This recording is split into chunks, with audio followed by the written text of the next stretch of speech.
जय श्री राधे कृष्णा। चैनल को लाइक करें, शेयर करें और सब्सक्राइब करें। मनुष्य का चंचल मन जो स्थिर नहीं होता है, यह सदैव दौड़ता रहता है। इसका कारण कोई और नहीं, मनुष्य स्वयं है। मनुष्य के लिए तो पारमार्थिक लाभ ही यथार्थ लाभ है और पारमार्थिक हानि ही यथार्थ हानि है। अतः जहाँ लौकिक लाभ पारमार्थिक लाभ का विरोधी हो, वहां लौकिक लाभ का मोह त्याग कर पारमार्थिक लाभ की रक्षा करनी चाहिए और अपने चंचल मन को संभालना चाहिए। उसे ईश्वर की शरण में, ईश्वर के चरणों में लगाना चाहिए। इसी प्रकार जहां पारमार्थिक लाभ में लौकिक हानि हो, वहां पारमार्थिक लाभ के लिए लौकिक हानि को सहर्ष स्वीकार कर लेना चाहिए। लौकिक हानि लाभ से आत्मा के पतन उत्थान का, अपने आप के बंधन मोक्ष का कोई संबंध नहीं है, परंतु पारमार्थिक हानि का तो अर्थ ही है आत्मा का पतन, जीवात्मा के बंधन की ओर भी दृढ़ता, तथा पारमार्थिक लाभ का अर्थ ही है आत्मा का उत्थान, जीवात्मा की मुक्ति की ओर अग्रसरता। एक आदमी के पास बहुत धन है, बड़ी उसकी प्रतिष्ठा है, जमीन है, मकान है, पुत्र पौत्र हैं, पद अधिकार प्राप्त है, वह सब प्रकार से संपन्न है।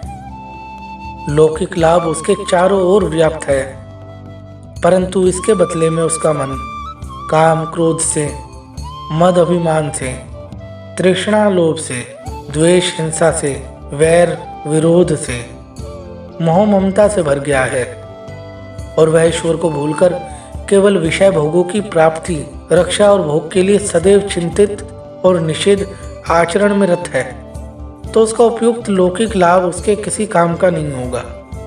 मरते ही समस्त प्राणी पदार्थों से संबंध टूट जाएगा, सबसे नाता टूट जाएगा और उसे बाध्य होकर नरकानल में दग्ध होना, नारकीय यातना भोगना और फिर बुरी बुरी दुखदायिनी योनियों में भटकना पड़ेगा।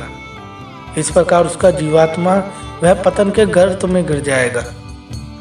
यदि एक मनुष्य संसार की दृष्टि में अभावपूर्ण जीवन बिता रहा है, धन मान प्रतिष्ठा प्रशंसा पुत्र परिवार मित्र जमीन मकान पद अधिकार सभी से वंचित है, बल्कि शरीर निर्वाह के लिए भी जिसके पास साधन नहीं है, परंतु जिसका हृदय संतोष क्षमा विनय विनम्रता प्रेम सेवा सहानुभूति मैत्री करुणा विवेक वैराग्य से पूर्ण है और जो भगवत प्राप्ति के लक्ष्य से भगवत भजन एवं भगवत सेवा को ही जीवन का स्वरूप मानकर नित्य निरंतर भगवत प्रीति कारक देवी गुणों के अर्जन रक्षण और आचरण में लगा हुआ ईश्वर की ओर बढ़ रहा है, उसका उपयुक्त लौकिक हानि या लौकिक प्राणी पदार्थों के अभाव से कोई संबंध नहीं है।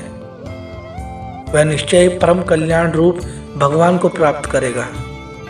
इस प्रकार उसको मानव जीवन की सच्ची सफलता प्राप्त होगी। याद रखिए, मनुष्य योनि भगवत प्राप्ति रूप महान पारमार्थिक लाभ के लिए ही प्राप्त हुई है। भगवान की बड़ी कृपा से यह साधन धाम मानव शरीर मिला है।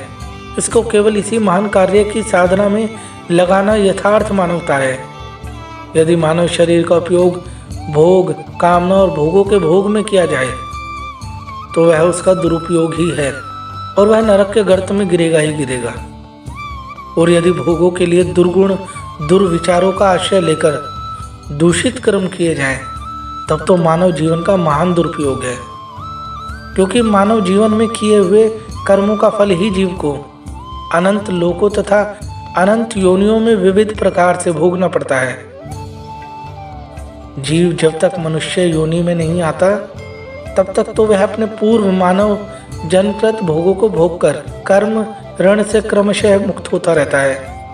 और यदि वह मानव शरीर में दुष्कर्म करता है, तब तो विविध प्रकार के भीषण नरक यंत्रणा और विविध जघन्य योनियों में जन्म लेकर अपार कष्ट भोग करना पड़ता है। इससे अच्छा तो था कि वह मानव शरीर ही प्राप्त न करता। ईश्वर सभी की आत्मा में है और आत्मा ही ईश्वर है, लेकिन वह कभी किसी को महसूस नहीं होता। आत्मा और परमात्मा का मिलना आत्मज्ञान की कुंजी है। आत्मा के शुद्धिकरण के लिए सत्य मार्ग, शांत अवस्था, कोमल मन के मार्ग पर आने के बाद मनुष्य को ईश्वर अपनी शरण में ले लेते हैं। इसलिए सदैव ईश्वर के बताए हुए मार्ग पर चलिए। मनुष्य को सदैव जागृत रहना चाहिए। प्रत्येक प्राणी से स्नेह भी जरूरी है, क्योंकि हर कण में ईश्वर का अंश समाहित है। जय श्री राधे कृष्ण।